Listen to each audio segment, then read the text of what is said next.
talk about how practice owners attempt to balance the demands of treating patients, running a business, and taking care of ourselves as human beings.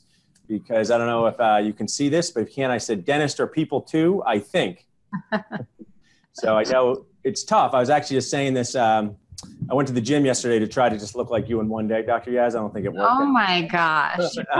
I think you need more than one day, but I would say, dentists are kind of, it's been talked about in movies and TV shows. Seinfeld, one of my favorite shows, where it's kind of okay to make fun of dentists. So I think we need to stick together because the rest of the world doesn't really like us too much. So we might as well like each other. That's one of our themes here at Dental Nachos. So one of the things I talk about at all my CE events, I'm very transparent. I have referral relationships with different companies. I advise dentists on different things that they do. I do say that I'm an open book and transparent. So these are some of the companies I work with: Bank of America, Clear, Hyacinth, Keaton Bach. What I tell dentists, Dr. Yaz, and you may work with companies too, is these companies that help us, they're really great resources for changing things in your practice. Would you agree? Yes, absolutely. I completely agree with you. And there's not a lot of time. Hopefully, I know we have some young associates and students watching us, and we'll talk about this as we go along. There's no time during your dentist day to talk to reps or try to learn about new products because you're just trying to run your office and see patients. So when you go to the events, that's a great time to connect and learn things like that. So we're going to talk about ourselves here a little bit. So there's a lot of things about me. I went to Penn in 2002. I do say this all the time, and I'm going to say you've graduated. You're about 10 years younger than me. When I got out of dental school, if your two friends didn't know the answer to a dental question, you just had to give up. Oh, no. Because we had no Facebook. If you actually think about it, we had no smartphones. I kind of wish that I would be graduating now because there's so many, like what I post on my Instagram, I have so many students that reach out to me and they're like, oh, can you help me with this? Like, how do you prepare this or whatever? And I'm like, I wish I had this when I was in school. So I can't even imagine like your generation, Yeah, I totally agree with you because I think it's just, I say this, I was at the NASDA event talking to students. I'm going to another one. That there are a lot of challenges in dentistry, but one of the cool parts is you can connect with people across the country or world instantaneously. Yes. I love that. That's how we got connected, right? Yeah, exactly, right. And you can put a case up, and you just sometimes have to put your nacho thickened skin on, like I have developed. And sometimes people give you, sometimes tough feedback to hear, but at least you can learn something. And Dental Nachos, if anyone out there is not a member of it, there's awesome Facebook groups out there. Dental Hacks, the business of dentistry, Dental Clinical Pearls, implant groups. Dental Nachos has created this little bit of a theme like Dental Wikipedia, where people just fire off a question like, what's the best CBCT to buy? And a lot of Nachoers weigh in. So I think that's pretty cool.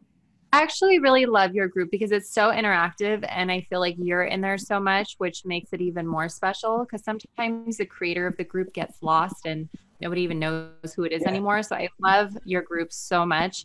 And it's nice because sometimes I'll log in and I'll see people post questions of struggles they're having. And I'm like, oh, you know what? I used to have that. Or you know what? This kind of came up recently. And I read everyone's feedback and it's nice. It's nice to have that. I appreciate that. It's running. I had never intended this, just like probably with your fantastic Instagram following that you'll talk about. When I created the group, I didn't think it was going to explode to 10,000 or more dentists, 11,000. I thought it'd be a few hundred people talking about implants and practice management. So what I think is just amazing is how it kind of like people builds, people kind of want to come to it like, when we're back in a club or a good restaurant, and it doesn't mean it's the only one out there, but just creates a culture just like we do in our practices. And one of mine is everyone trying to be respectful of each other's as people. And, they can, argue with each other on the best veneer cement. That was one of the ones today, by the way. And dentists love that. It's funny, if you ask a question, what is the best cement to use for veneers? I'll get like 97 answers because dentists like to, dig into that. I feel like I have 97 answers for that question myself. Yeah. I just think it makes, dentists. I mean, I was recently on the Dental Town podcast. I have a lot of admiration for Howard Ferrano, what he created, and, just trying to make dentists feel less alone out there. I know. We got to stick together. It's one of my missions. Now, tell us about, you went to USC, so you didn't live in California. Tell us a little bit about your dental school and post-dental school journey. So dental school was fun. I went to USC. It was a fun 4 years, but also really difficult, as everybody probably knows. And then after dental school, I worked as an associate for about a year to year and a half-ish. And I was, I actually started off working in so many different practices. I would wake up every morning and go to a different practice every single day for Oh, like wow. 5 to 6 days a week. And my goal was to kind of find an office that I really liked, and then also to just learn from everybody. I wanted to learn because no one practice does everything perfectly. So I wanted to learn the good and the bad from every single person. And I was in such a hurry actually to open my own practice. But I remember my dad had always told me, like, no, you need to learn. You don't know anything about business. You need to learn. So I really tried to learn, and I would, even talk to the office managers and try to pick up on things like every day, a little bit at a time. And then, yeah, I mean, are we getting into all the details right now? I for sure on your life, and I think Okay. I just said so many great things there about having an associateship after dental school is just so important because you're able to Yes. see things what you might want to do in your practice, and other times things you wouldn't want to do. Whether people working in an insurance-based practice, seeing a lot of patients, no judgment on it. Maybe that what fits their dental personality. Where if they worked in a low volume fee for stress, they would go crazy, and vice versa. So I give you a lot of credit for doing that, because a lot of dental students will reach out to me and say, should I buy a practice right from dental school? And I say, wow, Yeah. I don't know why you would want to do that. Right. And I completely agree with that. Looking back, it was probably the best thing I did. And it wasn't necessarily like, oh, I need help prepping this crown, or, oh, what do I do with this patient and this treatment planning? It was more like, how do you deal with a patient who's upset? How do you Totally. deal with a financial struggle? What do you do when production is low in the month? What happens if a patient doesn't pay and walks out of the office? Like all those little things and so many more that you learn from someone else's office who's gone through it for years, how to deal with it. So I think it's so important for people to be, an associate for at least a few years after dental school. And one of the things, I appreciate you sharing this. A lot of people who follow you, because maybe they're meeting me for the first time. People who are on Nachos might have heard this many times, but I liken it. I have two small human beings living in my house, and owning a practice, being like a parent, and being an associate, being like an aunt or uncle. Where I'm an aunt or uncle, just with my awesome nieces and nephews, but you can give them back to their parents. Totally. Yeah. So just focus on, when you're an aunt and uncle, you can focus on dentistry a lot more. And then Mark Costas, who's become like a great friend of mine, and I've listened to a lot of his podcasts. He said when he got out of dental school, and this is just such great advice, I just want a chance to share it with the group. He would just bug the office manager all the time to hang out with her and say, how do you file insurance claims? What happens here? Why was this denied? Or what? And that just, that is really learning on the dental streets. And that's just stuff they don't teach you in dental school. Yeah. Unfortunately, they skip all those classes. I mean, you learn how to do a crown prep here and there, but that's kind of it. I've used the example of with the parenting that, dental school teaches you how to do everything except feed the baby, which is very important. That's so true. I never thought of it that way, but it's true. Yeah. And they always say, you'll learn that later. I said, I feel like we should learn it now. They're like, later is better. So it would help. That's great. Farrell, bring us back to our next PowerPoint here. So we're going to get into some of the things we're going to talk about here. Actually, as people can ask some questions in the comment boxes. Okay, perfect. Great. So our objectives here for our time is to discuss the challenges facing dental practice owners from both a clinical and non-clinical perspective. So I put business in parentheses, Dr. Ez, because when you say, I want to learn about business, people think, I just want to learn how to make as much money as possible. When I just say learning about non-clinical things is to manage your stress, like how to hire people, how to give feedback, how to work with vendors, review strategies to start or enhance your Instagram profile. So we have our resident expert, you here, and I'm trying to learn. I've gotten some corrective feedback from Farah, my own person, so I'm not always allowed to touch my own Instagram profile. So hopefully you can help me too. Absolutely. Analyze and evaluate cosmetic cases for Selfie-ready teeth. And I think, along the way, talk about how we can make next year better for ourselves, whether you're a practice owner to be. What are some strategies? I'm not like a huge New Year's resolution guy, unless that resolution is eat more nachos, because I do that every year. But that kind of sets us up for here. So I kind of put a day for me. I'm going to ask you about your day in a second, but what's my day life if I'm dentisting? So dentisting is a word that I made up because I feel like it should be a verb. I am talking to patients about implants, which I think are like nachos of the dental world. And the reason I think that for everybody out there is because nachos bring people together, and I think implants bring people together. Whether you have specialists working with you on cases, you get to rehabilitate people's teeth. To me, that's just a very exciting thing to do. I've always thought it was cool. I got a chance to learn how to place and restore a lot of implants in my multi-year GPR. I was so lucky to do that 2002 to 2005. So I wanted to start off showing you one of my selfie-ready patients, Dr. Yaz. So I don't know if you have patients like this come into you in California, you might, but this was a patient who came to me in 2005, and he hadn't seen the dentist in a few years. And by a few years, he said 30 years. Wow.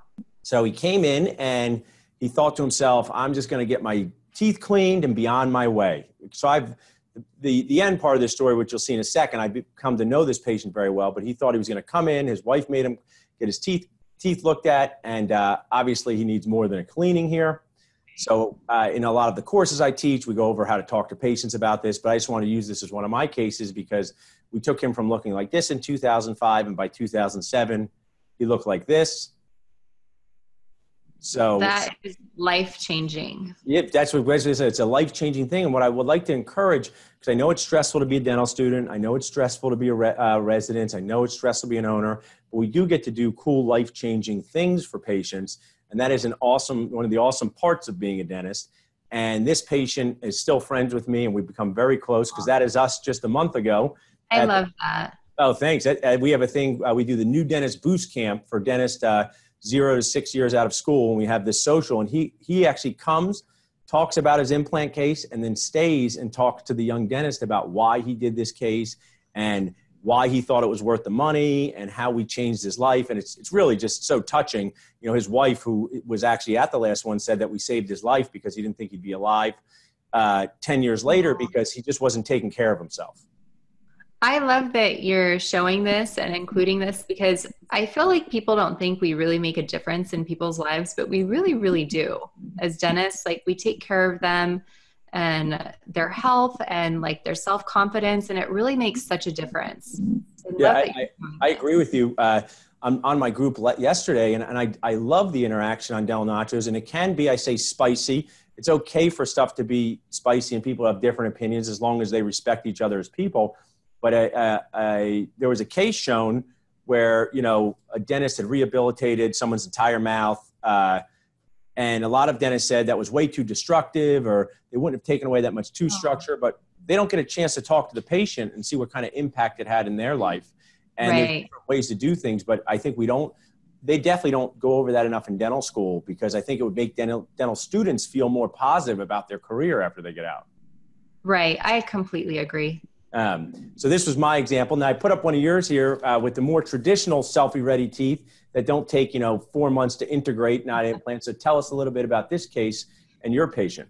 So she actually, you can tell she's a grinder and a clencher. And so she came, and she used to have an eating disorder. Oh, wow. So even though you can't tell, she has bonding on her teeth on the top there. And even though it doesn't look like it's too bad, but underneath all of that bonding, she's got a ton of decay. So she came to me and she said, I really want my teeth to look nicer and prettier, and do what you want with them. And I said, thanks for saying that, because some people are really picky, which is fine, but it's always nice to put my own, artistic and creative points to create the smile. So we did 8 veneers on her. And it took only 8 veneers in 2 weeks for her to basically change her life. Feel like a new person. And I meant to mention this. One of my favorite authors is Malcolm Gladwell. And years ago when I was lecturing about implants, it's a great article in the New Yorker called The Moral Hazard Myth, where they went around the country, these researchers from Harvard, asking people what they would change about their life if they could wave a magic wand with people with no health insurance. And they were shocked to find out that they said it was their teeth that they would change. Yeah. And also with that is when you give someone a pretty smile that they like, they end up taking better care of it. So then instead of just leaving it with those 8 veneers, we worked on her back teeth, removed the decay, And now she comes in every 4 months for her cleanings. So she's really on top of it now. And this is a case that's like, I want to say 4 years old or so. So she's been really diligent about her oral hygiene ever since. And you know, it is funny. And I mean, I love the people part of being a dentist. There's, you know, we're going to get into some of the challenges, but I really do love the, you know, the patient who I showed, who I become so close with. That's just so special to me. You put, you know, just, it's life-changing for me too. But when he lectures and talks, he goes, you know, the teeth that I got for free, I messed up. But the ones that I paid for, I take care of. And I think it's such a great lesson because people will take care of stuff they pay for. That's true. They will. So I think it's like, you know, I don't know how, you know, night guards are always like, when you tell a patient, I don't want to wear a night guard, I'm not going to wear it. But I feel if you tell it to them after their veneer case or maybe their fixed hybrid case, they say, oh, I'll wear it because, you know, because they want to protect what they invested in. Yeah. So I just think that's an awesome case. Now, for people watching on Dental Nachos or Zoom or watching what we're doing, tell me a little bit about some of the training that you got to be able to feel confident. And I know full well, whether it's a high-level implant case or high-level cosmetic case, that there's challenges no matter what your skill level is. But what's some of the things you've done to learn to be able to perform these cases?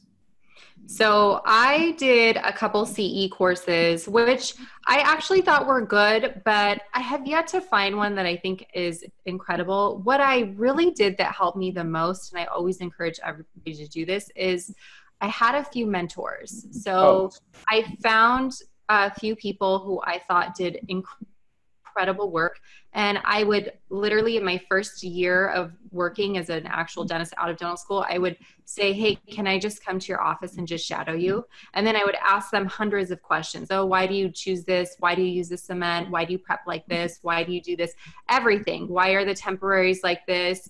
And I just learned from a few different mentors that I thought were really, really good. And then I worked in a few practices that just got so many, I guess, restorative cases like this. So I had the patience to do it on, and I had the knowledge, and, you know, I was exposed to it so much. So that's really where I built my confidence of doing it. That's great. And with mentorship is a popular topic on our Facebook group and a popular topic when I'm speaking to young dentists. Tell me though, you know, these dentists who had you in to watch them, what could a mentee do, or the person who were you there, to make the mentor kind of want to teach you? You know, what are some good habits or? I think that like, I personally like helping other people. So I feel like they did too. Like when you go to them and you say like, hey, you know, I really admire your work and I don't want to disrupt your day. I don't want to get paid. I just want to watch you and learn from you. I mean, how can you say no to somebody who's so eager to learn from you? I actually let students shadow me before. Unfortunately, my patients didn't really like it. And I had a few people complain about, I don't know. So I stopped doing that. But in general, like, I really like helping people. And I feel like as dentists, we just like helping people. I mean, that's what we do all day long. And so a couple of things. I think those are great messages. First, and I'll share this kind of as we move through owner stresses and talk, even if you are surrounded by your team, which can be an awesome team, and I like my team very much, you're a lot of times the only dentist in the office, or maybe one of the only two. So probably it's fun to be able to have another dentist in the office with you. Right.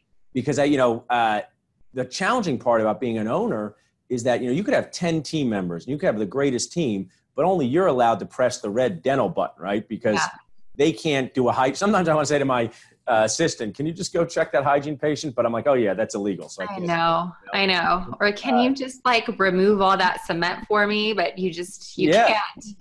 That's one of the things that, I love eating out at restaurants. And I love studying restaurants, and my people are listening, Setting the Table by Danny Myers, one of my favorite books to read. He's the inventor starter of Shake Shack, and what he talks about is awesome. And the restaurant industry. I love Shake Shack. Yeah, the dentist industry. I go there with my daughter. That's one of our favorite places. It's so similar, except restaurants have a better system because the chef doesn't also have to seat the patient and take the patient's money and go look out there when that's happening. The chef just stays in the back working on the food. They do have to train people, but sometimes, how many times have you been called out of your operatory to kind of handle some non-dentist question, but you're the only one who can do it. Yeah. Or even like, oh, the lab is on the phone. Oh, Yeah. anything. And you're like, really? I'm like in the middle of a case. And it's like, well, this person's on the phone and they want to know, they want to skip their appointment tomorrow, but I know it's really important for them to come. What should I tell them? And it's like, really? Like, you can't figure that out? It's hard. There's Dr. Barry Polanski, who's a dentist in the area here, who's written some books on Pankey trained, and he's written some books on examination, and him and I become friendly. And he turned me on to this article about decision fatigue, and it kind of changed how I thought, because what happens is, whether to save or extract a tooth, or whether to use Patterson or Benko for supplies, I'm using it as an example, it's the same amount of decision energy. And we have to make so many throughout the day, it becomes exhausting. So I kind of have a slide here. I talk about what does it feel like to be a dentist. Maybe you'll agree, Dr. Yaz. So sometimes it feels like this when we do those cases. That's Daphne when she is just 1 year old. But sometimes it also feels like this, right? Oh, so this is so cute. Yeah, I agree. I feel like it feels like this at the same time every day. I'm glad. We didn't even rehearse this ahead of time.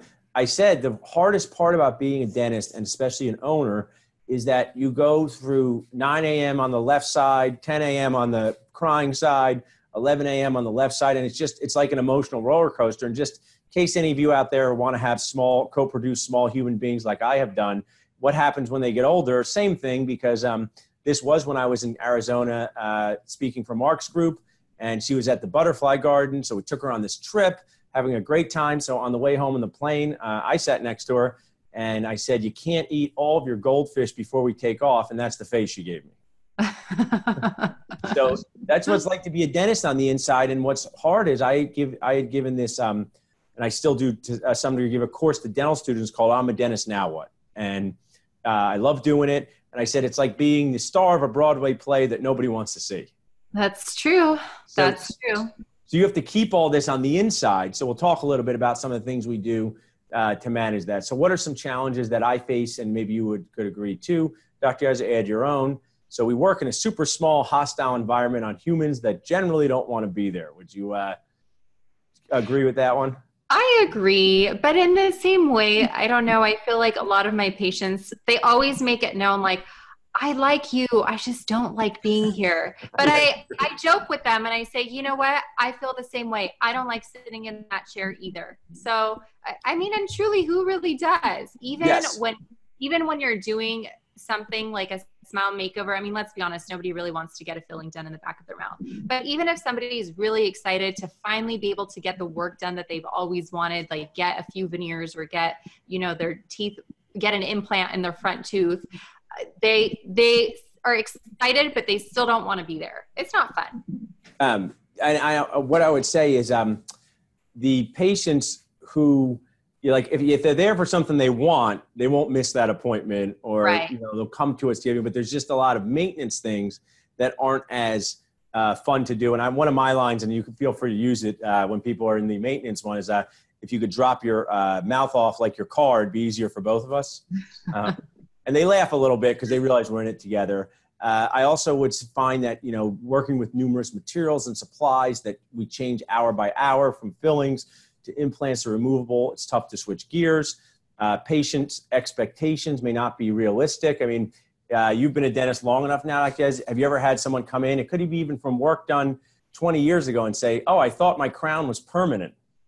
Yeah. I mean, I have people come in with a broken veneer and they say, well, I've had this for 30 years and, I was told it was going to last forever. And I'm sure you get this with your implant cases too of, oh, I thought implants were forever. Yeah. And I sometimes want to say, well, you don't last forever. So why would your implant last forever? I mean, you can't really say that to a patient, but it goes through my head like 3 times a day. Yeah, no, I say that, a quick story I tell in most of my lectures about bridges. There was someone who came in once when I was like 30, probably closer to your age, and he was furious, a new patient. You always can tell someone's off when you walk in the room to meet them and they're not sitting in the dental chair. I always find that. I thought that was just me. I'm like, why is this person standing?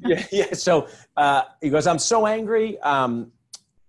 front tooth bridge fell off. I'm so angry. I'm like, could you sit? In my mind, I'm like, okay. So I just asked a question that I would think a normal person would ask, non-dentist. I just said, when did your dentist do the bridge? And I was expecting to hear 2, 3, 4 years. And know what he said? He said, 25 years ago. Oh my gosh. And you want to go high five that dentist and say, great job. Great job.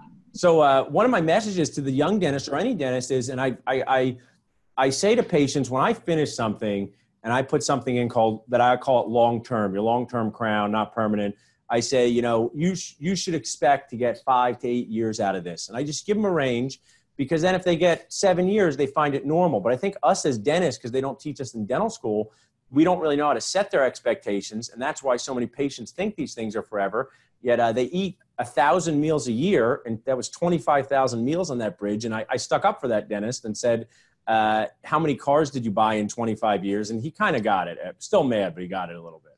So I actually have a little different approach now, because I would have patients come in and they would be mad after something broke, not that I did or just anyone did, after 5 years or whatever. So when people ask me, how long will this crown last? I tell them, well, it depends on your habits. Do you eat a lot of hard foods? Do you use your teeth as tools? And I tell them that once the crowns are permanently put in, or veneer or whatever restoration you do is permanently put in, it acts very much like a natural tooth. So the same things that can break your natural teeth will break the crown or the veneer or the composite or whatever it is. It's a great script. I mean, you're doing a good job helping them understand their kind of human, unrealistic expectations, like we talked about, that their natural tooth can break, but your crown, should last forever. And they always ask these weird things like, can I eat Jolly Ranchers? I'm like, I don't think anyone should eat Jolly Ranchers. Right. Like people literally who want veneers will say, so can I bite into an apple? And I say, I mean, you can do what you want, but you can't expect, like, your natural teeth can break if you bite into an apple. So I wouldn't do it. I would just put it up and eat it on your back teeth. It's funny. So my dad and I worked together for 11 years. Awesome dad, dentist and friend. Unfortunately passed away 2 years ago. But when we were growing up, I actually he didn't have much dental work done. He had some back teeth work, but I would always see him take corn off the cob. And I remember this as a kid. And because he realized you bite into something like that, you could break your own front tooth. So I always think it's funny where people think, like, what kind of life do you lead where biting an apple and eating corn on the cob is so important to you that you can't cut it up? I know. I kind of agree. So I feel like, but telling them like, hey, this can last you, a few months, or it can last you a lot of years depending on your habits, because I don't want them to come back to me and say, hey, this broke and it's been 6 years. Now what? Well, now what?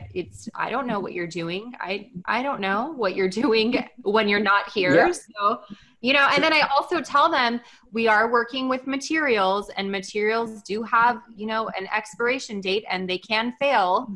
So your crown can get loose at some point. Sometimes you could cement it right back on and sometimes you can't. Yeah, no, I think we're on the same page. In one of my scripts I teach the residents and my own associates is that, dental work lasts based on 3 things: how well it was done. We're going to try to do a really good job. How well you take care of it. And then the last one is timing. And when they ask me what that is, I say it's just luck, because, we all know there's crowns that have lasted people for 32 years, and the same mouth has one that lasted for 6 years. And it's just, that's part of it. So the last thing I put there, Dr. Yaz, I don't know if you see that, is dentisting is like full contact arts and crafts, which can be physically, emotionally, spiritually, soulfully, and mentally exhausting. So I don't know if you ever feel that way at the end of a day, but you just feel kind of exhausted on all parts of your human experience. All the time. And it's really nice to have people that understand that, because I think, my normal friends and family who aren't in the dental field don't really understand that. So when I say I'm like emotionally and physically exhausted, it's nice to know that there's other people that feel that way too, that it's normal. And, I do practice transitions, which I love because it's solving problems for older dentists, younger dentists. And whenever I meet a more senior dentist who says, I need to retire, I'm done with dentistry, I like it, but I've been doing it for 40 years. It's not because they can't prep a crown. It's because they can't talk to people anymore. because and it's just difficult to talk to team, patients, your vendors all the time. So that's just an important point. So I feel like if all we had to do was the dental work, it would be so much easier. Like that's it. You just had to do the dental work. I think that's my goal. It doesn't, when I say goal, doesn't mean I reach it, but when I try to set up the systems in my own practice, it's to really just take the time to delegate and train other people to do things that they can do and only do the things that I can do. Doesn't mean I don't get pulled into it.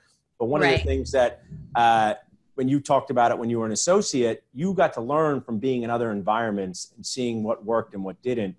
I really believe there should be dental internships like there are for lawyers, because lawyers get to do summer internships. So I think we should be able to sort of, bestow upon dental students between third and fourth year the ability to be in dental offices working. But I just don't think the state boards would allow it. But I think that would just be great for our field. That's a good idea. I never thought of that, but that would be great. So they just know what they're getting themselves into. So here are some of the non-clinical challenges that I have, and you can add in some of yours, Dr. Yaz. So managing my staff, team, awesome humans that may or may not cry a lot, who love each other, but also fight over paper towels.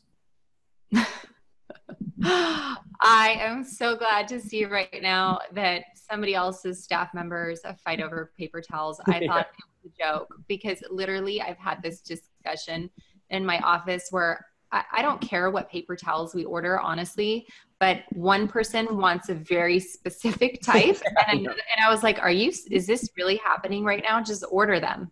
Just order them. And what I find, and I'm proud of it, and I think dental team members are very special people. They're also emotional ninjas, because they can be in the back of the office arguing or being upset with each other. And then they come into the patient and they're happy as could be, right? Yeah.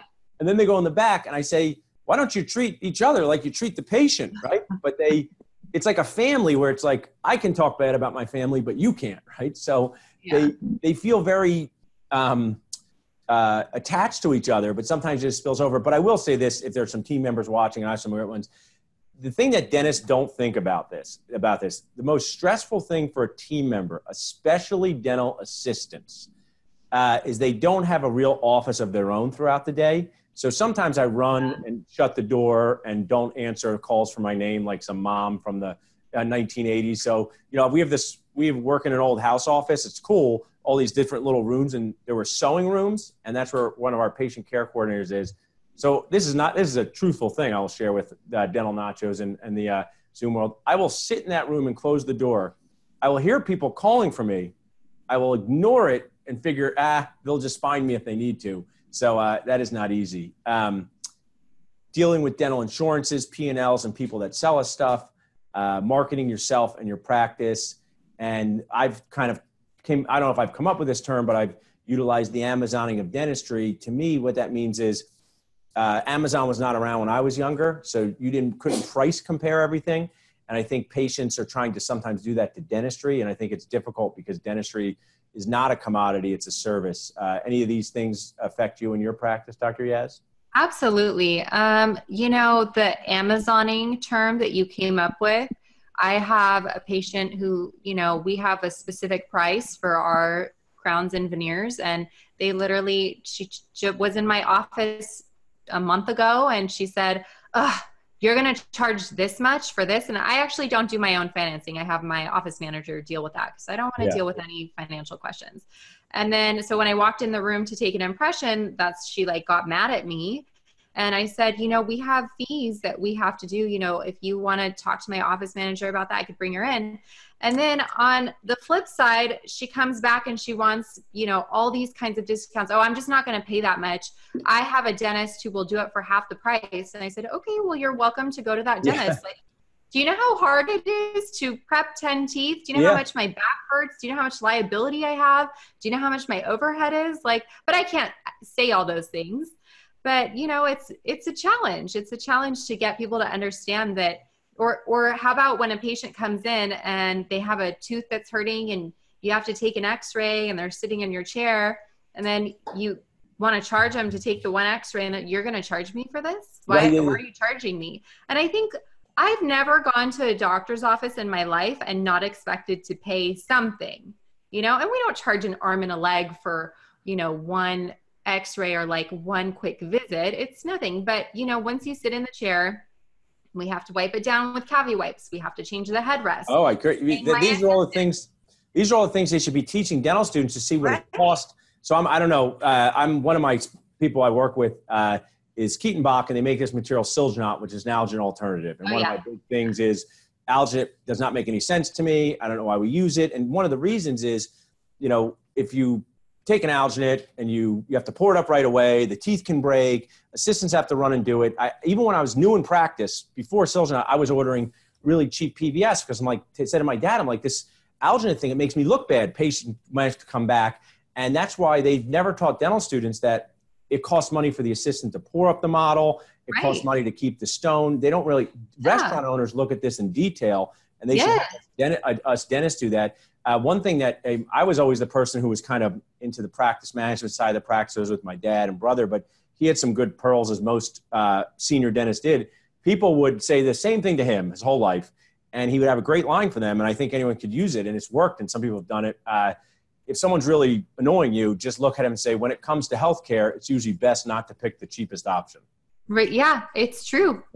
And it kind of makes them just stop talking, because they're just trying to say, I want to be as cheap as possible. And it's not easy. So the Amazoning part is part of it. Now, let's kind of shift gears a little bit. I want to ask you, and Farrell, bring up some of your pictures in just a second, to the Instagram part of your life. Tell us a little bit about it. You can do the PowerPoint. Okay, perfect. Because you've given us a lot of great stuff to look at here. So, and I know a lot of people are very interested in that. So I have to give, Farrell was the one who connected with you originally. Although I have to say, I like your husband, Dr. Yaz, his beard trimming that you did. I went yesterday to get ready for it. I outsource my beard trimming to a guy here in Philadelphia, but you know, I would try to get ready for this and that. So we're gonna we'll come back to these cases here in a second towards the end. I want to kind of get to some of the Instagram part here on social media. So I put some of your content in. I had a little off to the side, but you said get found, create new opportunities, and position yourself as the go-to dentist. So here's the two of us here. My Instagram profile was rather pathetic until Farrah helped me. And yours is here on the right. So just tell us about how you got to Instagram and a little bit about your thoughts on it. Okay, so probably like most people, when I purchased my practice, I thought I did all the research, and I tried. I did my best. I thought I hired all the right people, but it turns out that I kind of didn't. And so when I bought into the practice a few months later, the other dentist that was there just decided to leave, and I had no news that this was going to happen. And she did it while I was out of the country. She decided to leave the practice. And so the patients got really upset. They got really mad. So I was out of the country, and I found out while I was actually on a flight from somewhere to somewhere else. And I got some Wi-Fi, and I was like, ooh, an email. And I opened it, and I was like, oh my God. And she never even told me. It was a disaster. So I found myself coming back from a beautiful vacation to an office staff that is very highly paid and well-deserved, and no patients, none to fill my practice. And I was like, oh my God, I have rent, I have people to pay, I've got bills to pay. And I went from having a really, really busy office to having nobody in my chairs. I mean, it was like crickets. Like I was like, do the phones work? Like, did we pay the phone bill? Like what's going on? I feel for you, and I'm glad I know kind of the happy ending now, but just we do a podcast, the Dental Amigos, with my podcast partner and advisor, Rob Montgomery, who's a dental focused attorney. Like from buying the practice to this happening, what breakdown happened? And I know lawyers can't fix everything, but did she go against her asset purchase agreement, or did she not honor something, or was she just not a good person? She is not a good person. She definitely went against the practice purchase agreement, and she didn't disclose all of the information that was going on with her that she should have. Yeah, that's a shame. I feel for you with that. Yeah. And it was tough because as a dentist, like you go to dental school, I have a master's and a dental, doctorate degree, and I'm not a stupid person, but you feel so little and you feel so stupid, and you're like, oh my gosh, what did I do? And yeah, go ahead. I was going to say, I don't want to say, but like it's such a great comment. You're right. I love all of your posts about, uh, just relationships and people in general, really great content on your Instagram page. It's the hard part is, and this is it. You get to date your husband or wife or whoever you marry, no problem. You get to date them and then marry them. But when you do a practice transition, there's none of that except the old school ones where you are an associate to an owner. So unfortunately, you're taking this proverbial leap of Nacho faith. And sometimes it's just difficult because it's a people thing. So it's not an intelligence thing, or it's just that you have to count on someone else holding up their end of the bargain and being a good person and being the type of person that you are. You think that somebody, like I would never think, and I was only a year and a half out of dental school. So I would never think, I personally would never take somebody under my wing or anything and then just like leave them hanging. I wouldn't do that. So I wouldn't think that somebody would do that to me, but you live and you learn. So I think what's one of my things is I think dental school messes up everyone because they create this dental student Hunger Games, and I think that what happened to you, sometimes for some people, they never get out of that mindset. And I really is a passion of mine to try to eliminate some of it, where dentists are just nicer to each other because doctors work together in a hospital and they have to work with each other. That's true. That's true. Dentists are just kind of in their own little home. So Farrah, bring up our next thing, because I like your quote on the this part of the presentation where you put in, let's go to your next slide here. That next one here. Perfect. So tell us about when you started using social media. Right. So at that time when I felt like I don't have any money to market my office and I'd have a staff to pay and all this other stuff, I thought, okay, well, let me use social media because it's free and let me start showing off my business. So I started showing my passion to the world and using the free marketing tools that I had access to. And I started realizing that people were responding to it. People would say, wow, I love this makeover, or I love that you do this. Wow, that's really good information that you're giving me. So I started making one-to-one connections with people on the internet. And, it was first with Facebook, and then I started using Instagram. And it slowly started working. I mean, I dedicated myself to posting every single day for 1 year. And after 1 year, I finally figured it out. And I actually started getting patients off of Instagram and off of social media. That's awesome. I think, tell us a little bit, how do patients interact with you on Instagram? Direct message, call your office, visit your website?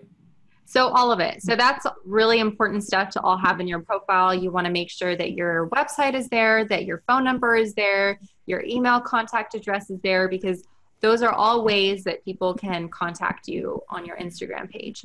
And I do get people that DM me. Now the difference is, since we're talking about this, if it's a patient who's had treatment in my office and they DM me about their treatment, I don't respond. I have my office manager call them and say, hey, she doesn't respond to patients regarding dental treatment through social media, because I tell the patients too sometimes, like, hey, I'm going to have my office manager call you about this, because I don't think it's appropriate to have that kind of relationship. I'll have a relationship about, I like that you're posting this drink or whatever it is, but it shouldn't be about their treatment. So I always tell them I need to document it. So I make sure that all patient interactions are actually like over the phone or inside my office or something like that. I think that's really smart advice, and smart for a couple of reasons.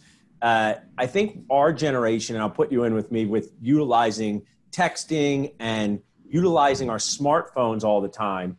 Yeah. Like, how many times I am one of those people, actually.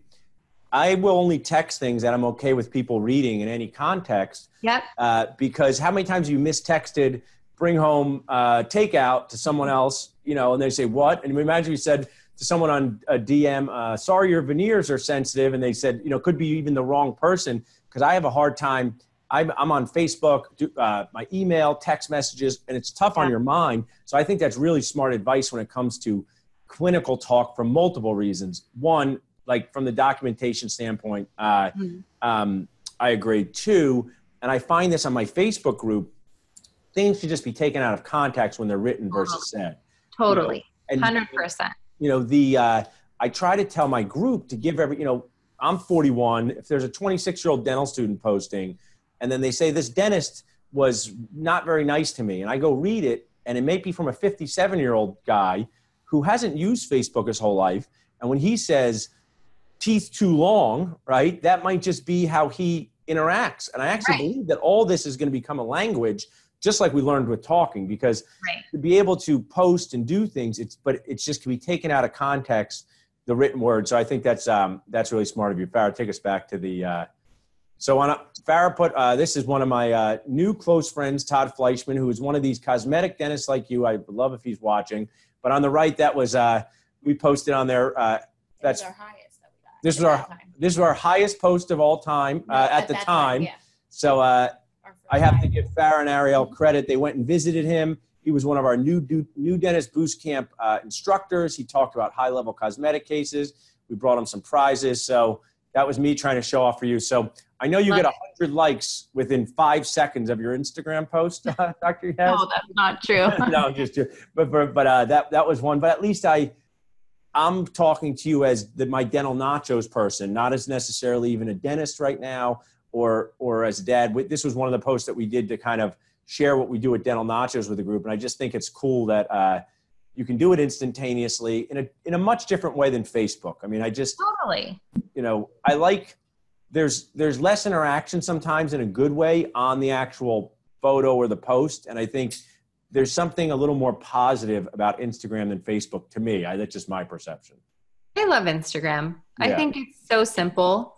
And even it's more mobile friendly. And let's be honest, we're all on our phones more than behind a computer. So I totally agree. And just like that, we were saying there before about the missed text, I've miscommented on Facebook posts because I didn't realize I'm on my phone and I didn't realize I'm not on the right top part. So here's 4 steps to grow on social media that you talked with me about. Oh, sorry, let's go back here. So tell us a little bit about these. I love checklists like this. So this is awesome. Tell us about these 4. Yeah. So these are if we want to talk about 4 simple steps to grow, this is it. So identify your niche. Why? Because people are always looking for specificity. So when I first started my Instagram, if you scroll all the way to the bottom, all I ever talked about was dentistry. Why do you wear a night guard? What is a night guard? Why do you use mouthwash? How do you use mouthwash? What is dental floss for? How do you use it? Everything was a dental fact or something related to dentistry. As people started to position me as an expert in dentistry, and I'm talking potential patients would look at it and say, oh, she has so much information. Then I started to expand, and how you mentioned, I talk about relationships or business and stuff. That's all newer because that's kind of where my page has been going. So if you're starting an Instagram account, I say get really, really specific about what it is you want to talk about. So for dentistry, I mean, we're all dentists watching this, but I chose to talk mostly about cosmetic dentistry because it's what I'm really passionate about. You might talk about implants. Somebody else might talk about root canals. And there's so many things that we can talk about. So pick a niche and run with it. And of course, I will talk about implants every now and then. I may talk about getting a root canal. Sorry, what was that? No, I said, thanks for sticking up for implants. I appreciate it. Yeah, I love implants. I think they're fantastic. But the whole point is you want to be specific because if, for example, if you're a dog trainer, then you're going to talk about what kind of collar to use, what kind of leash to use, how to use hand signals with your dog. You're not really, if you start talking about old vintage cars and something, bridal magazines and bridal photo shoots, people are going to be confused when they land on your account. They're not going to really know what to look at you for and why would they follow you. I think Farrah's nodding her head because I think I've done this to my own Instagram account because I think it's just awesome advice. And I've gone to some interesting and really cool meetings on I was part of the Academy of Dental Management Consultants, and their keynote speaker was really just talking about narrowing your focus. And this just applies to any business. So I think that's just really awesome content for people to think about out there. Don't try to be everything to everybody as a dentist. Yep. Be known for that. How about you have here some ways for fast growth? Yeah. So your bio, definitely.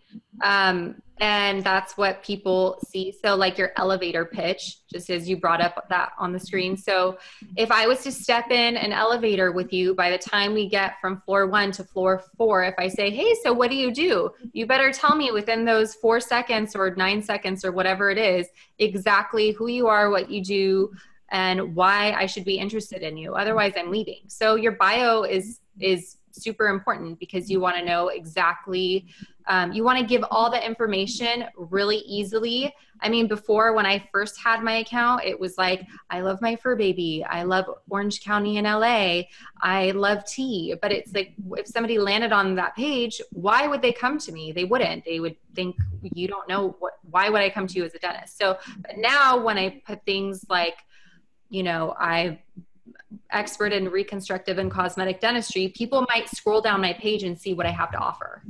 And so bio is super important. I think it's awesome, but and I know you'll probably touch on it as we move along, but I'm just curious, but you also are really, I think, genuine and open about your life in a all fun and realistic way. Is that something that you kind of just synergize with your dentist post? Or I'm just more curious, when you're thinking, I'm going to make a post, how you think about that? Yeah. So, okay. So let's talk about when I make a post, what I'm thinking about. So I have created an ideal patient. So my account is directly to attract patients.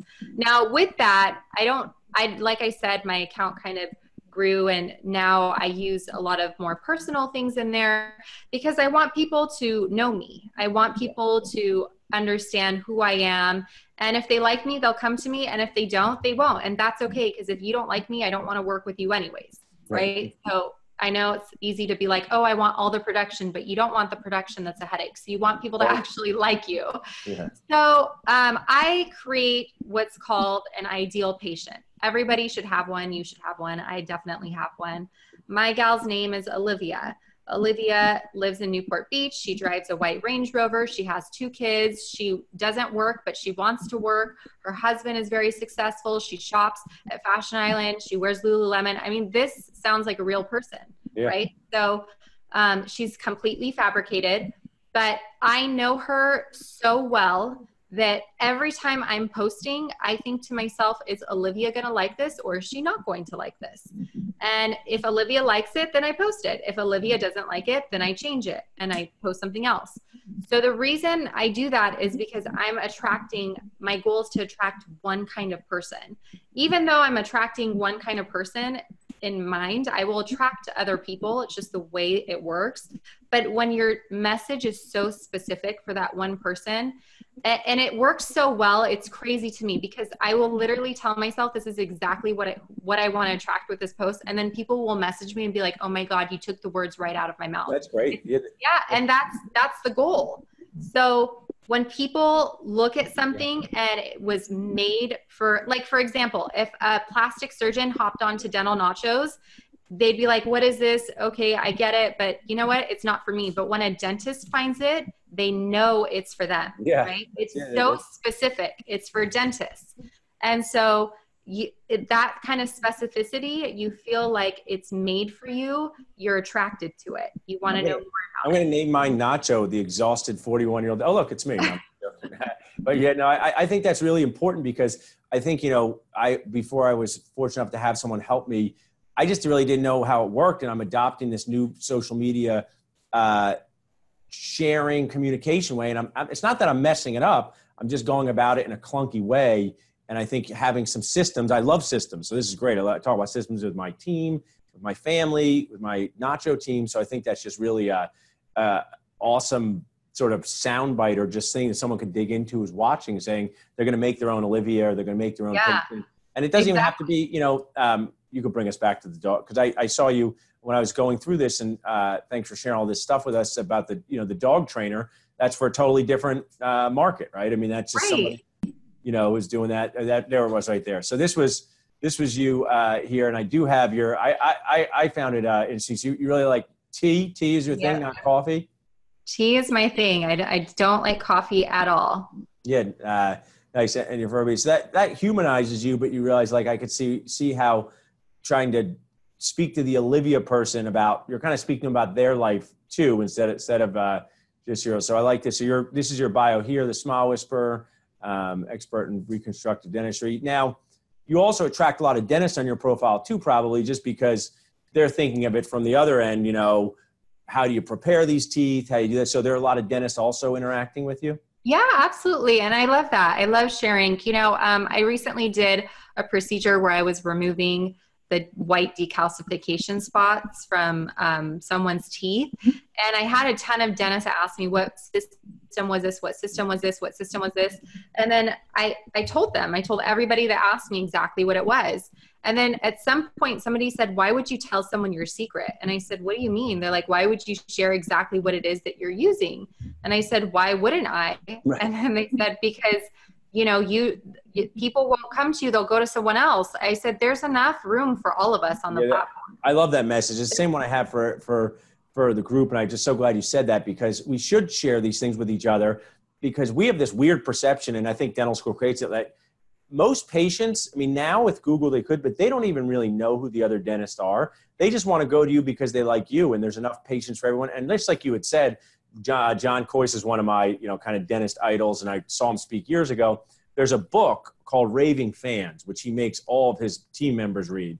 It's a very old book, but it's the same concept of you want to create raving fans for what you do, and trying to be everything to everybody just winds up making yourself miserable and your team miserable. So I think that's awesome. Yeah. And on top of that, it's like, I might not be able to help somebody in Florida because they won't fly out to see me. So why shouldn't I offer that help so they can actually get help and get the treatment that they want? You know what I mean? That's awesome. Hopefully people are listening. They just share more with dentists. You know, everyone knows how tough it is. And also, like, a great tip on anything. I mean, we have these young humans in our house. So, like, you gave a new parent a sleep tip, you know, it's just, they're so thankful.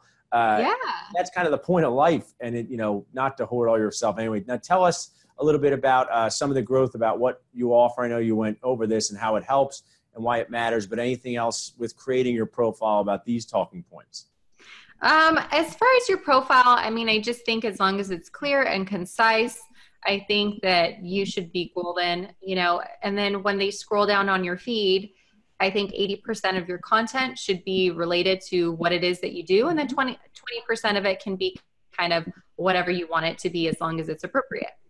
I think that's really cool. And so I can look, you got me 20% of my own Instagram back. Thanks. I had 100%. It's been ripped away. I can do the stories though. I'm allowed to do the stories because those go away after 24 hours. So I feel the stories can be more personal. I like the stories. I do this thing. It's probably not very cool, but I love that you can take the stories and doctor them up with all these cool little pizzas and gifts. And then I screenshot that to put in my Facebook group. It's probably not a very cool move, but I like it because you can kind of doctor up a picture quickly for stories, even if you don't use it. So I thought that was a cool part. I like that. Okay, here now for your ideal audience, who you're talking to. That's more of the Olivia type thing, thinking about who you're speaking to. I mean, this just helps reinforce for me, like, who I'm speaking to is really dentists probably ages 26 to 45 is my core audience. I also do, you know, it's also interesting too, and I think this is a good point. Like, I do a lot of practice transitions for dentists who are in their 60s, but it wouldn't be helpful to talk to them on Instagram because they're not on that platform. So it's also picking a platform that fits. Right. I agree with that as well. I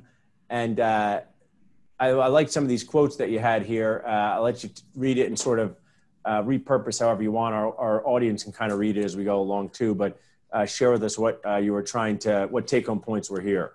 So basically, if you're trying to be everything to everybody, and it might work in the beginning for a little bit, but you can't sustain long-term growth that way. So if you're confused, you want to just think about who you're best meant to serve. Like, so who can you help with your skill sets, and kind of create somebody from there. Now, Olivia has transitioned a few times in my life. So she wasn't always this exact person. She kind of evolved into that person that she is.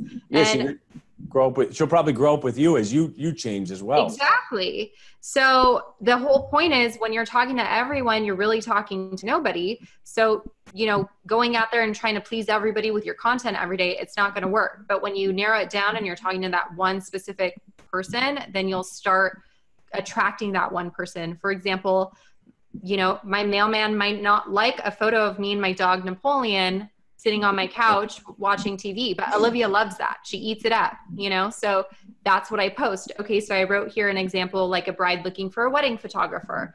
I really like weddings, so I tend to use that as examples. But if you're a bride and you're looking for a wedding photographer and you land on a photographer's page who is shooting lifestyle photos, you are probably not going to think that that person can handle photographing a wedding. But if you land on a photographer's page who has amazing wedding photos, you may keep scrolling. And it only takes them, you know, someone's on your page for 3 seconds. They look, is it interesting? Yes, they might follow. No, they move on. So you want to capture them with what it is that you do and what you kind of specialize in and what you're known for within those first 3 seconds. I think that's awesome. I wanted to actually compliment you and tell you something that always catches my eye as a dentist and a person. And maybe, I don't know if you can reveal these secrets, and maybe they're just not secrets. I'm just sort of a technology toddler. You do this thing where you show your procedure speeded up with the etch and the bond and the, that's really mesmerizing to me. I need Farrah to help me do that for like an implant thing. And maybe it's really easy and I just don't know how to do it. But I find that to be really, it's kind of a mesmerizing thing to watch. I think almost anyone would do it, but even, you know, because that's to see you put in a veneer in like 25 seconds is so great. Maybe it's even faster than that. I know. Well, and it's really funny because sometimes people will ask me like, oh, wow, that was really fast. I'm like, you're watching like from a 2-hour procedure, you're seeing like 30 seconds of it. Like you need to relax. Like it takes longer than that. But what I think you're creating, and one of the things that I enjoy doing people always say, keep a journal, keep a diary, all these things. That's kind of, it's just not practical now, but we are kind of keeping these journals of teaching tools and things you could use. And I just think that's so cool. I mean, I'd use it with my Facebook group, with my Dr. Nacho rants when I talk about something, and it's always up there. So I think that's just a really cool part of the technology that you can kind of store it. And, you know, you could scroll back to your first Instagram post in under 30 seconds probably. So yeah, that's true. Yeah.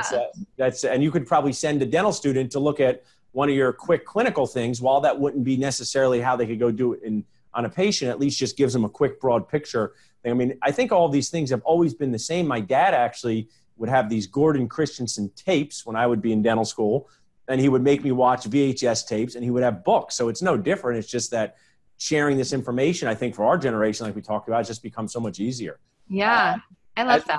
What we'll do here is we'll move toward the end and then do a little bonus Q&A. It won't take too much time for you, but I think this is one of our last slides here for some of your take-home points, Dr. Yaz, if you wanted to say anything else before we finish up and move to our Q&A. I will just make it super quick. So if you want the platform to grow and you're really trying to get more followers and get patients into your office by using Instagram, you've got to be consistent. You can't expect to show up and post 10 photos and disappear for 2 weeks and then come back and post. It doesn't work like that. So you've got to be loyal, and showing your loyalty to your followers means being consistent. And then they will then be loyal to you. They will start investing time in you, and that is how you're going to grow your page. I like that. You start with one nacho, and then you have a giant bowl at the end, like here. So that is awesome. Exactly. Well, I promised people some bonus Q&A, but I want to say thanks for sharing all this, and it was just so much fun to talk about stuff that we can commiserate on, stuff that is going to maybe be coming in your life later, stuff that I remember, stuff that, you know, that how we can kind of use you as a role model for some of my own Instagram goals here. So I want to thank you, Dr. Yaz. And is it okay if we have enough time for some questions here for a few minutes? Absolutely. Yeah. Okay, great. So what we're going to do for the dentist, I know you love free things. So we have free 99 CE here. So you can get CE for this hour with the CE code SMILE126. But look on the top left, there's a great platform, cezoom.com. CE Zoom allows you to store all of your CE digitally, and they provide the CE. And this course is set up there with the title that you saw in the beginning. So the Smile 126. Now, Dr. Az, you know dentists, I know dentists, and I've been in this situation.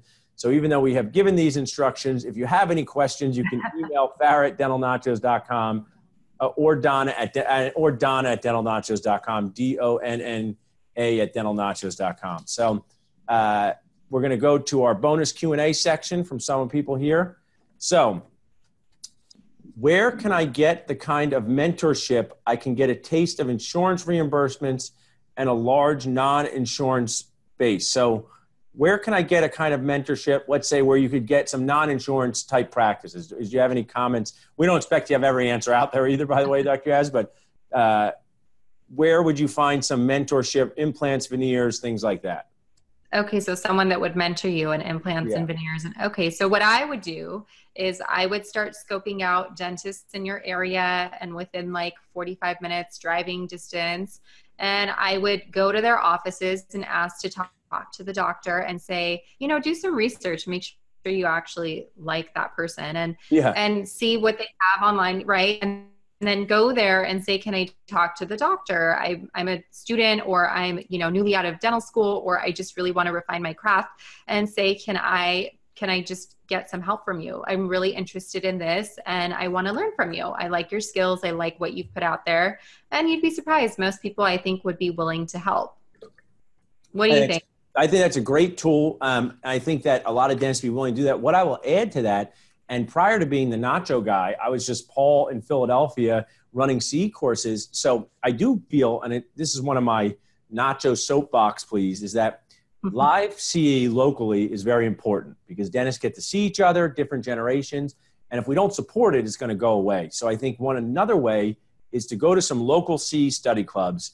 Yeah. I don't care what the topic is. And I know you're tired after work, but you're building your career. And that's where you're going to meet the people who have the talent that you're talking about. And they're going to, because they've supported live CE. So while I have a lot of events in Philadelphia where I encourage people to travel to for big events, I encourage the local dentists to come to my local courses to meet older ones. So if you're in Alabama or Texas or LA or San Francisco, find a local study club and just show up. I mean, there's a lot of good quotes on it, but just showing up is half the battle. That could also be a G.I. Joe quote, something like that. But I think that's great advice. I actually didn't think of that, but that is so true. And it went to this point too, Dr. Yazdan, what you said, because I thought of it when you said it. You're not even totally sure you want to spend time with the person you want to mentor. So at a CE event, eat some of the food, talk about it, how boring the lecture is, whatever, and you'll get a feel for this person. Do you want to go in and do that? And also, there's a lot of dentists out there because we don't necessarily appreciate this angle. You're 58 years old. You're tired. You've been doing stuff. For you to bring a young dentist into your office for fun, it's going to slow you down. You're going to not be able to work as fast. So they got to like that person too. Right. So it's just a good dating. It's like almost date at the local CE event. So you're right. I'm going to have to change my answer to that because your way is so good. Both the answers is good because you're going to, it's a hybrid answer, like hybrid implants where, you know, go to some local things and test someone out. And the other thing too is, and I think this is important, not everybody has this skill set. So you also have to identify who has the skill set. Like people could come to me and I can share implant work, but not veneer work. And, you know, you might be able to do veneers. Vice versa. But not endo, you know? Right. Yeah. And I just wouldn't be able to give you the same amount of knowledge about implants that say you would. And, you know? And then there's someone might want to be just a multi-talented GP doing above average stuff and everything. And that's a whole different dentist. That's neither of us, you know? Totally. So, yeah. I have one here. Should I start an Instagram page during dental school or wait until I graduate? If I had started mine in dental school, things would have been so much easier. You should definitely start in dental school. Here's why. Because when you graduate, like if I had a new associate who just graduated and they came into my office and they started getting 5 new patients a month or 10 new patients or even 2 new patients a month, and they're getting treatment and they come to me at some point and they say, hey, I've brought 30 patients to your practice. I want a bigger percentage of my production, or I want to have a higher daily pay rate. I would say absolutely. So I think it's really smart to take people along with you on your journey and don't wait because it's only going to get harder to grow on the platform. So start now. And I think it's cool you said that. And you know, what can dental students offer to patients? I think they could be almost like a patient intern in the sense where they can just be a resource for providing some cool information. Exactly. And if they don't know it all, just say, you know, I'll go find that out for you. So that's great. So I'm glad you did this, Sarah. I always wanted to be like a talk show. It's like Letterman, and he would just throw the cards at the end. So we're done with that one. All right. All right. How about this? Best advice after doing a GPR and signing a contract before a job. So interestingly, even though I have become a really a resource for dentists about finding jobs and making decisions, I actually only really ever worked for my dad in private practice, so I can't share signing contracts with strangers on that end. Any comments on finding jobs, contracts for associateships? So I never signed a contract as an associate either. So I can't give advice on that, nor would I want to, but I printed a resume with a photo and I took it office to office and I said, I'm a new dentist. I really want to learn. And I approached it more as I really want to learn more than I want to work because I want to get. It was more like, I really would like to be here and I really would like to learn from you. And a lot of those things turned into actual associate positions. Now, I also did apply to different opportunities that were available, but I didn't really end up liking any of those. But that was just my experience. So you can. Yeah, great content there. And that's the norm. A couple of things I could talk about, which we talk about on our podcast, The Dental Amigos, which is just, we try really hard to create so much great content on the business side of dentistry. And Rob and I talk about this.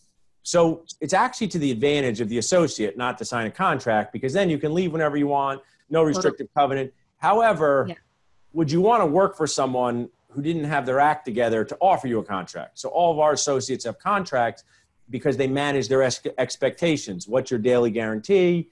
What's your lab fees going to be? What are we going to pay for health insurance? So I think it's, my message is definitely get your contract reviewed by a dental focused attorney. Don't be dentist cheap. So this is dentist cheap, Dr. Yaz, for a dental student. I can't afford to have an attorney review my contract for $700. Where did you go last month? Jamaica? So I tell them, I'm with you on having a contract. I got lucky that things worked out for me the way that they did. I also got hired off of an elevator because I didn't even get asked to do a working interview. It was kind of a joke. But it ended up being one of my favorite offices that I ever worked at. So I also got really lucky, but I absolutely think that you should have a contract because I've also worked for dentists that were kind of sleazy. Yeah, right. And they didn't want to pay me. And that's a very good point. And then you have another stand on them. And one thing that I've encouraged the GPR residents to do for years, and hopefully some of the young dentists to do, is now there's iPads. I think iPads are the ideal way to deliver this, but it could be a laptop. But I believe an iPad, not a phone, not a laptop, an iPad, to create a presentation of 3 cases that you can do, not high-level ones. Yes. Just simple restoration, class 2, posterior crown, and perhaps something with a single tooth implant or endo, because you're taking this as your digital resume. And then when you say to the dentist, hey, do you want to see this? These are the cases, not your best veneer case that an attending did half the work, or not a full mouth rehab stuff, because that's the stuff you can do for that practice. And that's just what I would add to that, is bring that along with you. And now, I mean, there's just so many ways you can email these to people. You could actually text them. So and then you know what I think when somebody does something like that? Wow, this person is very organized. Yeah, I really wants to do this. So it's more appealing to me. I think, you were just so awesome to do this. So you didn't take much. I didn't have to annoy you too much, but I do a lot of kind annoyance. So I kindly annoy the residents to do this. They have to present it to me. And then year after year, they say, oh, I'm so glad I did that because that helped me get this job. And you're showing this as an owner. One day you're going to have an associate, and that would make someone stand out and be not so ordinary. That's our term. Nacho ordinary. Exactly. I like that term, but it's true. It makes you stand out from the crowd. How much would you prioritize attending some CE courses or short CE courses early in your career? Or what types would you do now if you were leaving dental school and said, hey, now CE changes rapidly, whether it's the spear stuff or the, different courses. If you were leaving dental school or residency and said, I'm going to attend a certain CE course, what focus would you have? I would focus it on 2 things. 1, what I'm really interested in. 2, what I know I need to be better at. That's good. So you want to, unless it's something I'm never going to do. Like if I'm never going to do a denture case, I'm not going to waste my time in a denture course.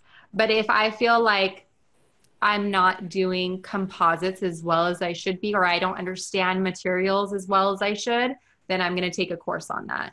I think that's really valuable advice. Geography is one of my weak points. Are you close to Pasadena or not too close to Pasadena?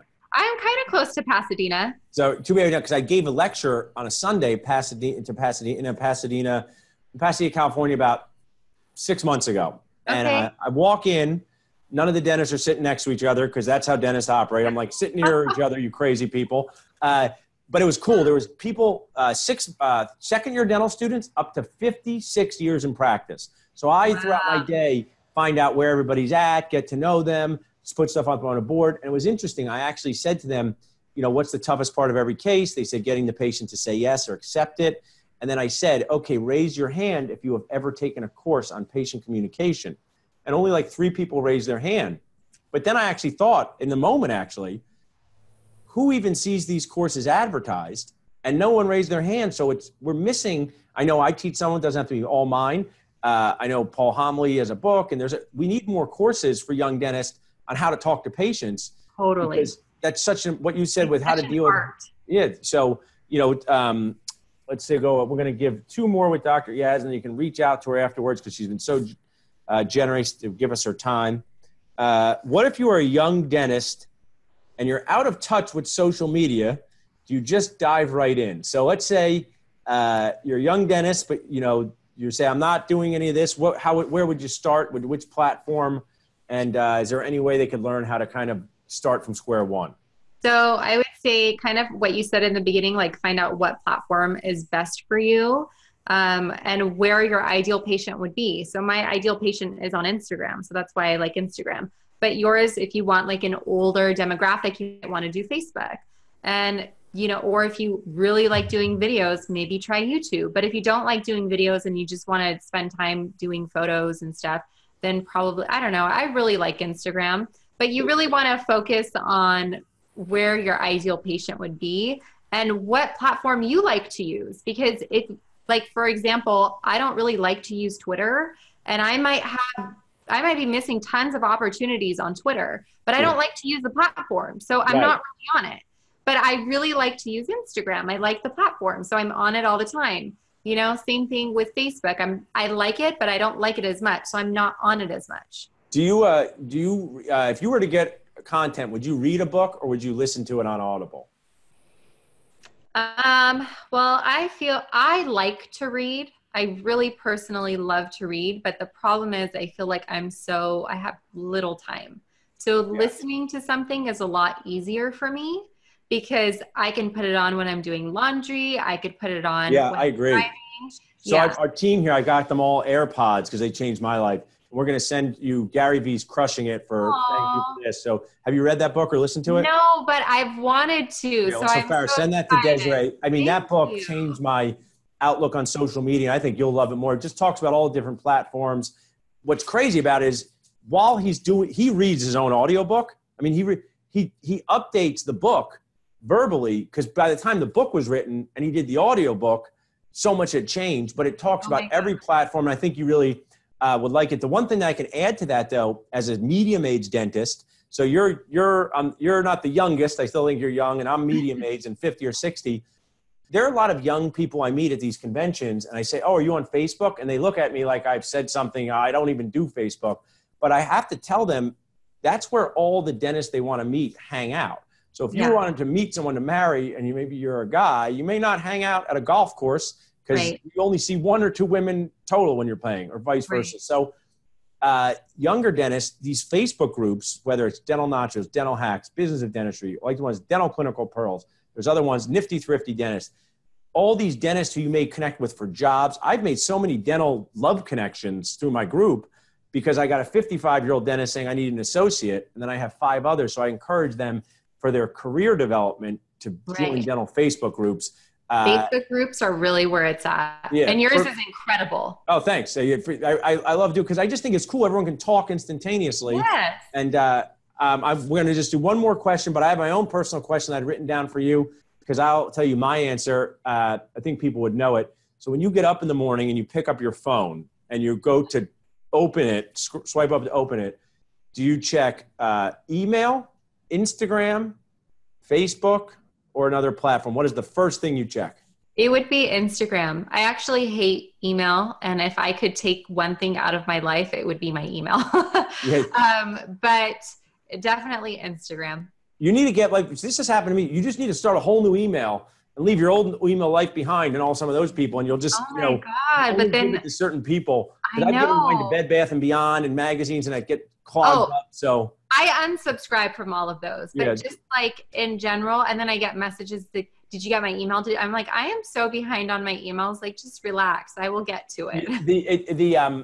I do Facebook notifications because I say, oh, either someone said something nice or not so nice. I'm hoping. Oh, yeah. Right? But Facebook, it's crazy, but I'm 41 and it used to be email by a long shot. And now it is my Facebook notifications. Yeah. Actually, every morning when I'm up, because you guys are a few hours ahead, I have a notification from your group. Oh, thanks. Every morning. That is us. I'm always out there talking to people. Like 10. Yeah. I'm going to screenshot them from now on and send them to you. People said that. What is funny is one time so I used to have this picture, not much different. I'm dressed like I'm kind of leaning on this building. I'm going to sell the picture. And that was my profile picture. And someone screenshotted 6 of mine and said, hey, Dr. Paul, Nacho, you're stalking me. But what they're actually saying is Facebook is their algorithm is they're spending a lot of time in the groups, which is awesome. Yes. And Facebook's putting that in front of them because I spend so much time on Facebook groups for dentistry that I don't really get my normal friends notifications, but I'm kind of glad not to get them. That's because it's kind of white noise. And a lot of times I'll say, there's all these great people, Baron Grutter and people teaching stuff. So when I see they've commented on something, it's actually something usually I want to see about digital dentistry or something like that. So, all right, great. Last question for Dr. Yaz. You can reach us afterwards. This is a great last question, I think. How do you stay authentic and genuine to your ideal patient if they are different from your personality? Do you recommend having a different office account and personal account? Yeah, absolutely. So I think you should have a personal account where you put your night out with your girlfriends or with your guy friends or a date night with your husband. And I think you should have a business related account that is completely for your business. I mean, my Dr. Yazdan Instagram account is 100% for my business. Now, I do have friends on there that support me. I do interact with friends on there. I do make friends on there even, but it's really like meant for my business. So I think you should have separate ones. Yeah, I agree. I agree with you as well. It's probably a way to separate. Now, Farrah's taught me. I'm just not sharing my personal life. I'm a 40-year-old dad of 2. Their personal life, it's very boring, which is awesome. I've got to a point I love that. Boring is good. I agree. Love where I'm at life. It's routine. Well, thanks for doing the bonus Q&A. Anyone has any questions, reach out to farrah@delnachos.com. I hope we get to meet each other in person, Dr. Yaz. We can high five. Next time you're in Pasadena, please let me know, or anywhere here. I will sign up for your CE course in a heartbeat. Oh, awesome. Thank you, Dr. Yaz. Oh, I'm going to be in San Jose in February, so I'll reach out to you and let you know there. I don't know. Sure, we'll take a flight up there. Yeah, fly up there. Nacho's on me. And now when you said that, Farrah and Ariel are going to want to come too. I think they're coming anyway. All right, awesome. Facebook Dental Nachos. Thanks for watching with us. Everyone on Zoom, thanks too. And we'll see you guys on the group soon. Dr. Yaz, thanks for everything. Of course. Thank you.